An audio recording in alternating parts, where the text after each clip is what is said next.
In this episode of Tabletop Tuesday, we want to look at Munchkin Digital. The whole Munchkin franchise made its debut with the card game, which has been in stores for many years, and have made a lot of sets based on different franchises even, like Warhammer, or I even think World of Warcraft, I'm not sure. But meaning you have all these different sets, you also had to buy the game physically in those many variations. And basically you had to buy a core game and all the additional cards. Suddenly you had a whole library and collection of a card game that's just enormous with its content. Yet on the 1st December of the 22s, they brought out Munchkin Digital, which is a different way of approaching this game, because you don't need all these cards anymore, but you could just need your PC and other players that will also have the game. And in 2 days you also have the full release of the game, which could mean a lot of things. As they say that they have cross-platform, you will be able to play with other players on other consoles even. And so you can have the experience of Munchkin basically all over the world. Now as they get all the different licenses for the expansion packs, you will expect them to have DLCs in offer. So pretty soon we might get hit by all the different DLCs that are available.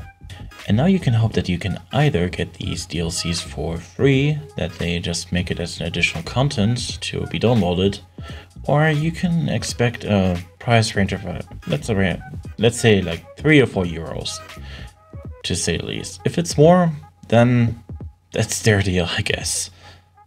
But in general, we are the people that have to bring this message out there, that there is a digital version of the game.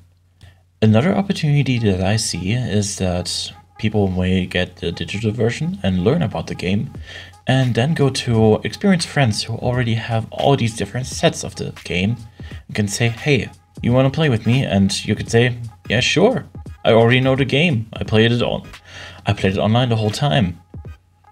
But I already talked enough about the game. Now, the question for you would be, why should you be interested in the game? Or what is this game even? Well, let's do a different approach this time and not just talk about it, but let's see what's inside the game. Well, Munchkin plays itself like a normal RPG that you want to reach a certain level. It's level 10, and so you either can play it in local play or online play, to either go with bots or play locally with friends that are within your place, or you can go online and look for people that actually play the game as well.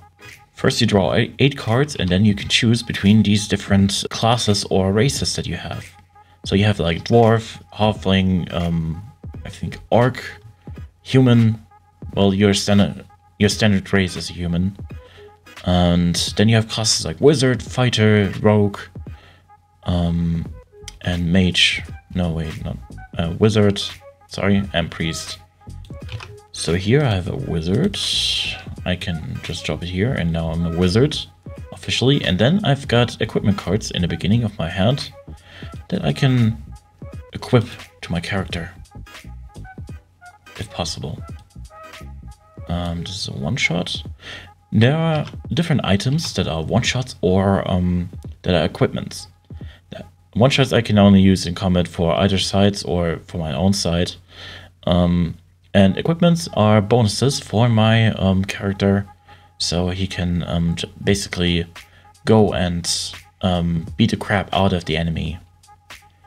So I especially waited for my turn. So you have these monster cards. As you kick open the door, there is a possibility that you get a curse, a monster card, or an item. If I will kick open the door and I will explain further. There I got a monster. It's the Amazon. It will not attack females and just gives them 1 treasure instead. Okay, but what possibilities do I have here? Okay. So each of these classes have different spells. Like this one, the charm spell with the wizard, he's able to discard monsters If I discard my whole hand. Exactly. Let's try that. I don't gain any levels, but I gain their treasure. I also have other things that I can buff my character with these one-shots, but I don't have enough. And also, if you're way too low and you know someone that's within that group that plays with you, you can ask them for help. But they normally want something to offer you because they also want to reach level 10. And if they don't like the offer, they don't want to help you. I go with the charm spell for now. That means I need to discard my whole hand or a card. Oh yes. These are all monster cards, so it's no problem. And I get treasure. Which is good, because now I can equip it. Can only be used by dwarves. So as you see, there are also cards that are just specific to a race or a class. Or a gender. And this makes a totally wacky of an experience. So what is also noticeable is that there, with the characters, you have this basically friendship meter. And every time you do something against them, because you can interrupt their moves, or as you have these one-shots, you can use them on the behalf of the monsters to go against them, they can turn pretty bad. Otherwise, if you help them many times, or maybe support them in their endeavors to fight monsters, they might turn the other way and become your friends. So this is a really difficult enemy. You can also run away, which is a good option if you neither have the friends or the strength to go against the monster.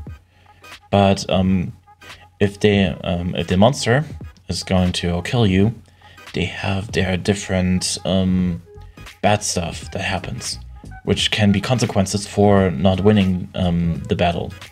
We do a runaway now, and apparently we happen to do quite well. That's all you need to know about the game. There are also some additional rules which come along with the whole game as you play it. But for today, I think we wrap it up. What do you think? Is Munchkin Digital maybe a good way to enjoy the game? Would you like to try it out? Please write it down in the comments. And as always, let's roll initiative!